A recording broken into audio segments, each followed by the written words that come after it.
Samedi 2 décembre 1995.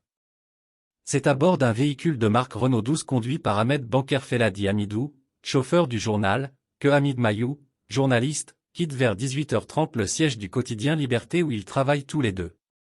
Hamidou devait accompagner son collègue à son domicile situé à Raïs Hamidou, à l'est d'Alger. 2 heures après leur départ, Hamidou n'est toujours pas rentré alors qu'il habite tout près du siège du journal. Ce n'est pas dans ses habitudes, surtout en ces temps incertains. Comment expliquer ce retard alors qu'il a l'habitude d'effectuer le trajet aller et retour en moins d'1 heure? Au fur et à mesure que les minutes passent, l'inquiétude grandit et la tension augmente. Une équipe du journal décide de partir à leur recherche malgré leur tardive et le danger permanent.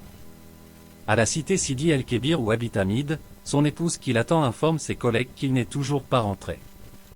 Dans la cité qu'il sillonne et sur le chemin du retour, aucune trace du journaliste et du chauffeur. À ce moment-là, ni ses collègues ni son épouse ne savent que Hamid et Hamidou venaient d'effectuer leur dernier voyage. Ce n'est que le lendemain matin vers 7 heures que l'on apprend que les 2 collègues ont été kidnappés sur la route menant à Sidi El-Kébir par un groupe de terroristes.